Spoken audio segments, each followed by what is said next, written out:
How are you today?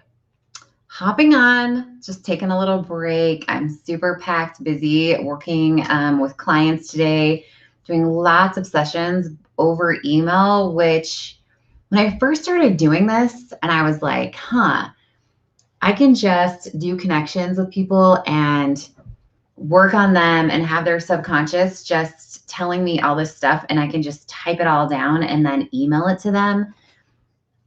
I initially was like, what now? But then I realized like, no, this is totally cool. And it's just energy has no boundaries. So anyways, but I needed to take a little break. So I'm hopping on to say hello and also to talk for a second about assumptions because I myself have been in trouble before for making an assumption about something that I just really was way off target on. So first, I have to share this funny thing. I did the laundry, working on the laundry today, and I threw the sheets from my bed into the laundry. And I went by the laundry room to go feed the dogs. And then I was like, what is that noise? And I realized that I could hear something, hitting the drum of the washer, which I thought was really weird because all I have in there are sheets and they should not be making that noise. So then immediately I was like, oh, what was on the bed that I just tossed into the washer? And I was pretty sure that I knew that it was the remote. So probably not the worst thing in the world, other than that is the TV that Tayson watches the most. And so without the remote, then he, can't stay out of my hair, I guess. No, he's great. But so sure enough, I'm like trying to open the door, but it's mid wash cycle. So it's not like at the part where you can add a garment, is what the button is called. So I'm like, how do you get the door to unlock without it, going full cycle? Which I knew that I could figure it out because there's no way that the washer door can't open. So that took a minute, but sure enough, I opened it up and there was the remote. So I have fried the remote, can't watch the television. So I get it. There's a part of me that's like, well, that's fine because your kid's going to be watching TV all day anyways. But, I still did. So, hi, Lisa. Hello. How are you? How's your vacation going? What state are you in now? She's like all over the place on a family vacation. So, another thing is I'm so excited because today I've been really diving deep into working on this beautiful thing that I have coming out. And for those of you that have been kind of watching and have been talking about it a little bit, like what exactly is this? So as I've done my business, I've realized how many people, and I'm just going to call you an empath. So you're an empath and you're sensitive, or you feel things, or you see orbs, or you feel like you've communicated with people that have passed away, or you just go out in public and it's overwhelming and you're feeling like overly sensitive. And I realized that I was super lost like that too until I was in the later part of my years, which is not really the later part of my years, but the later part of my years, if I go off how old I am now. Okay. So obviously I don't know how long I'm going to live. I told Dave the other day, 72. That's my goal. And then I just want to pass peacefully in my sleep. But he said, anyway, so yes, age relevant to today. So in my later years, relevant to today, which would be now, right? So not too long ago, when I actually figured out that my sensitivity or my empath qualities were not a burden, which they've been in my entire life, they're actually a blessing. And so that's where all this is coming from, is because as I sat here one day and was working on other people, I'm like, wait a minute, I have so much more that I can serve with if I teach other people how to do what I'm doing. The trickle effect is like 3,000 times larger. And so this is what this is. It's a full approach because I've found pieces to this. Like, right, I can find a coaching program that's really great about teaching me how to run my business. I can find different energy healing methodologies that help me to help other people. And I can find things that are along the lines of cognitively, because the energy healing part of it digs into the subconscious and helps us release all those trapped emotions and all those stressors and things that are causing us post-traumatic stress and all those things that are making us imbalanced. But if you don't have the cognitive part of it too, then how are you going to keep going? Because you need all of it. You need all of it. You need to know the whole approach. And I haven't found any place that gives that all. It's only one section of it. And then you have to put it all together. And so I thought, voila, genius light bulb moment. I'm creating a program for people like you that have this gift, but you're lost and you don't know what to do with it. And so instead of helping it make you amazingly vibrant, it's making you feel like you don't know if you're coming or going, and you might be feeling like you're a little crazy, which is how I was before. I mean, I had a conversation with Dave today about something that I need to do, and I didn't know how he was going to respond to it. And he said, and he means it very well, but he was like, or very positively, but he said, I'm not surprised by anything that you say anymore. And so I was like, okay, good. Because this is something that someone's come to me that's passed from the other side. And if I don't do it, it really starts messing with me. So I'm like, I have to do it. And he was like, I totally understand and I get it. And I'm not ready to talk to you about it yet, but it's going to be great for those of you that have maybe gone through a situation with someone that has taken their life. And I would say most probably everyone on here, right? You yourself have probably been affected by this in some way, shape, or form. And so this is going to be something to bring peace to us and peace to those that have passed, that have had this experience. And so it's going to be very meaningful to me. It's actually something that Shane, my first spouse, reached out to me and was like, hey, you need to do this. And I'm like, okay, you're right. It's resonating and I need to do it. So, but yeah, it's the stuff like that. Like, how do I share that with everyone? I'm not the only person that's had someone pass away from suicide. And I need to be able to spread that as far and wide as I can, right? It's not about, hey, let's keep a secret. It's about, hey, how do I help other people with this? So it's going to be beautiful because it's this full approach. It's the why are we doing it? The how do we do it? The what part of it, like what are we doing? And the you, what to do in the you. I like it. So listen to it. It's like the why, how, what to do in the you. It kind of flows a little bit. And anybody can do it. You don't have to think, oh, I have a gift. You actually all have the divine right. You have the divine right to heal yourself and to heal the people around you. And I'm going to give you the tools and show you how to empower yourself to do that. Because without the whole encompassing thing, I can give you the tools, but if I don't show you or teach you how to empower yourself, you're going to not believe that you can, right?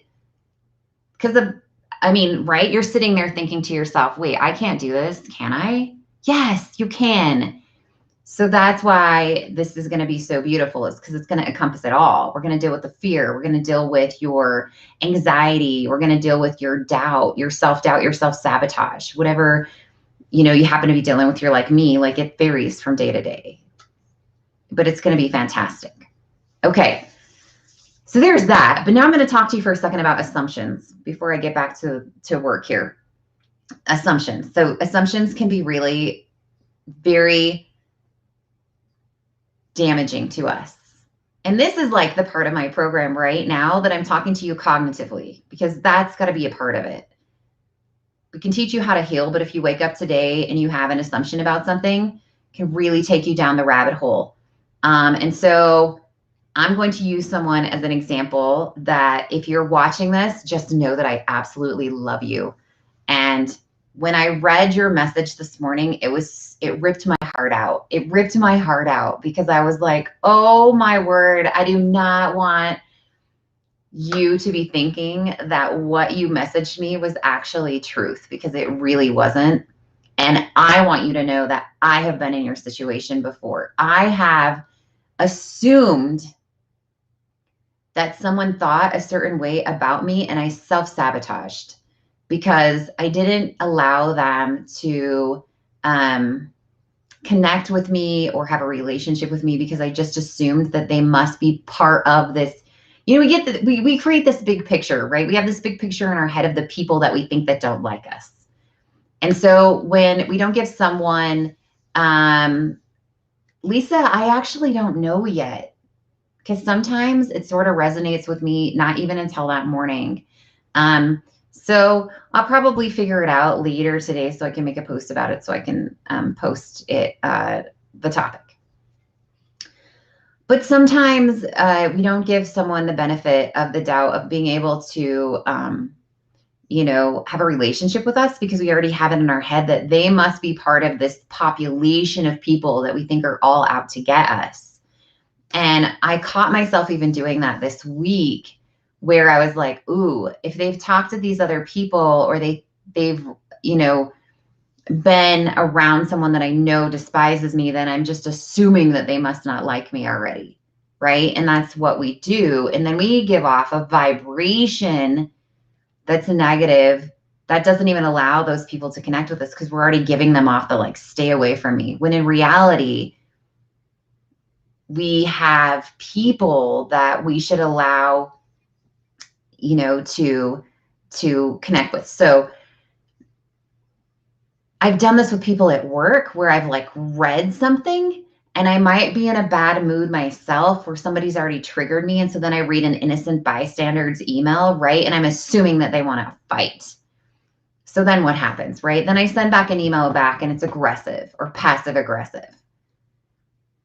Or I assume that when someone makes a post on Facebook that it's about me, because I've been having a situation with them, or I assume that their words are negative, or because I'm projecting, this is a big one, because I'm projecting out my own behavior, then the way that I take someone else's I take someone else's responses to something, I'm projecting out my own behavior. So I am angry when their words or whatever, that's not how that was supposed to be.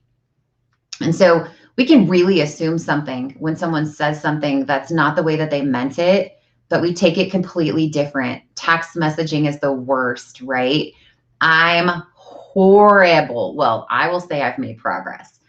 I can be really horrible about reading into Dave's text messages and assuming that he is being negative with me, or he's in a bad mood, or he's trying to do something that is passive aggressive, when he's not, because I'm assuming it. So be really, really careful. And the person that reached out to me this morning was assuming something, and it was based off of actually someone else's response to a post that I had made. And she thought that it was about her, or that it was directed at her, and that my page wasn't a safe space for her, because she thought that I knew something that I didn't. And I was like, whoa, whoa, whoa, whoa, whoa. Because this is someone that I have a relationship even outside, a little bit outside of my Facebook page. And I was like, whoa, whoa, whoa. And so initially when I read it, I was hurt. And I caught myself even responding back to her like, how dare you think that I'm that kind of a person? Like, I would never do that. And then I was like, whoa, back up, rewind, and delete that, because I'm assuming something. And I'm projecting onto her because she's assuming something. And so I was like, yo, rewind, delete.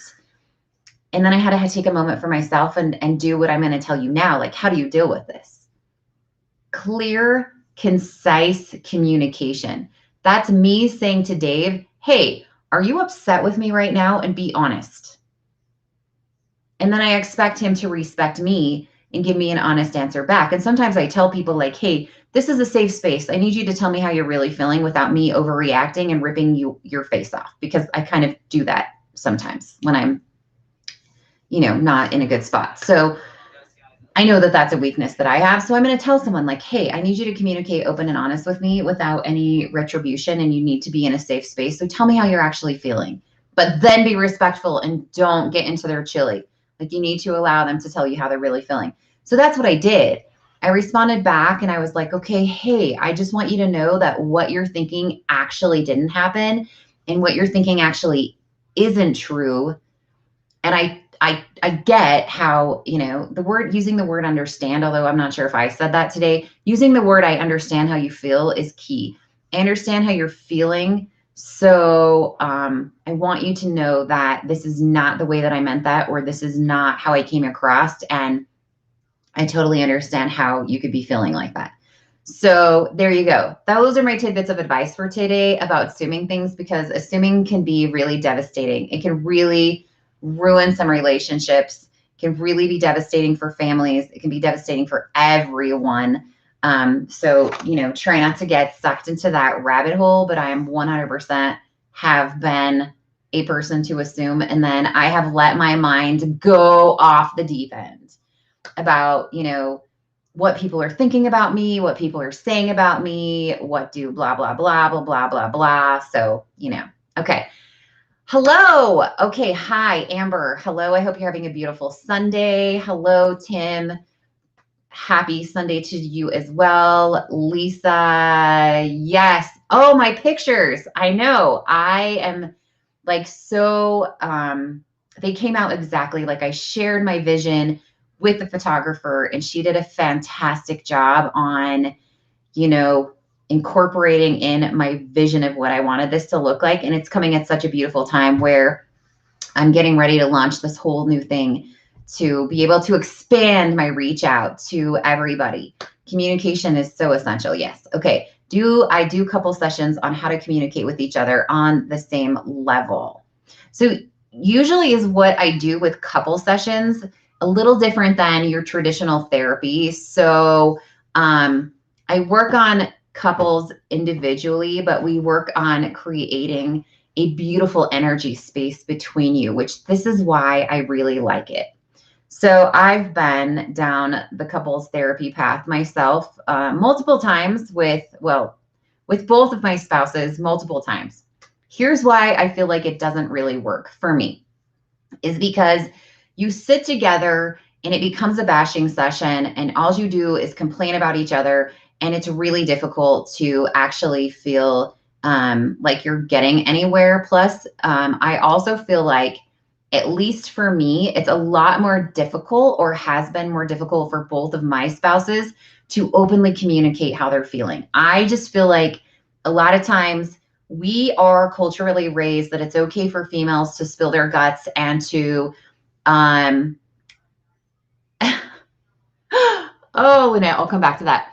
Spilling our guts and to be emotional, like it's acceptable. But I feel like we culturally have raised guys to feel like that's not okay, right? So, hey, stop crying, man up, don't cry unless you're really hurt. Like we say things like that to guys, and I feel like we don't allow them as safe of a space. And so, two, for me, when I'm in a therapeutic session with someone, I'm very overwhelming, just like I'm overwhelming everywhere else. So it can be really difficult to be married to me and be in therapy because I'm like all over the place. So I like to do my sessions with couples differently. And the way that I do that is, we're not working on something specific. Like I don't want to work on, that's why it's great, is because we're not having a bashing session between each other. We're working on how can we bring a beautiful communication space between you. I don't want to know about all your past stuff. I don't need to know about he did this and she did this and this is this and this. So I work on you as individuals. And if you've watched me before, you know that one of my big things is I want you to both you both have an idea of where you want to go, right? And hopefully that includes each other. You want this happy house, this happy little relationship. So the problem with the traditional therapy is we're forcing each other to do this together and get to that space at the same exact time, at the same exact moment. With my philosophy, we don't do that. We focus on each of you, and we focus on individually making you better people. And you're going to naturally get to that space together, but separately. Because if you try to force each other to get there at the same time, that doesn't work. And when Dave and I were working on our issues, I was so stuck on like my end goal was this big religious thing. And I was forcing Dave to do things to fit into that mold of how I needed that to look. And it was creating this huge confrontation between us because he wasn't ready to be in the space that I was ready to be in. And so I basically focused on myself and he focused on himself. And now we're beautifully together. And it's harmony.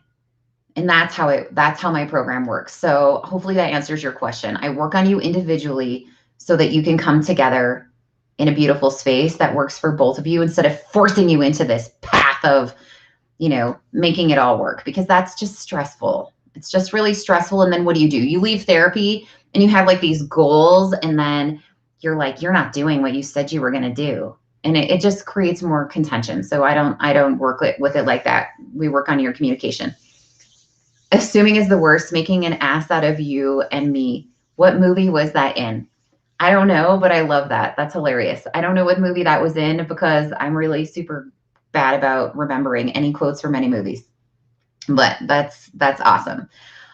Okay, so there we go. I hope you guys are having a beautiful day. I'm sending you lots of beautiful energy, lots of beautiful vibrational amazingness, and allow it in, allow it to flow, allow things to happen for yourself, allow things to come to you. It's the most beautiful spot to be in when you don't have to fight so hard to know where you should be. You're just there and things happen. So when you go to make a decision, you don't have to think about it. You're just like, this is the right thing to do, or this is the wrong thing to do, or things just come to you. That's the best, is when you're in so much alignment with the universe, things just come to you. The divine, God, whoever that is for you, is just like, here, my dear, look at this. And you're like, oh, beautiful. And it works out fantastic. Okay, guys, love you lots. I will be doing Soul Deliciousness tomorrow night, so 6 p.m. Mountain Standard Time I'll be streaming live on all my pages. I'm not 100% sure what I'll talk about yet, but I will figure it out soon. And then I will post it. Okay. All right. Thank you, Lisa. So glad you could hop on then and see that. I'm glad to help you out in any way, shape, or form that I can. And I hope you guys have a beautiful day. Do not put your remote control into the washing machine. It will not work out well for you. I tried to dry it with a blow dryer. I have not been successful. It does not work anymore. Could have been worse though. I'm glad it wasn't Tayson's new little gizmo watch. It was just the remote to the TV. Zen in, zen out. It can be replaced. Okay, guys, love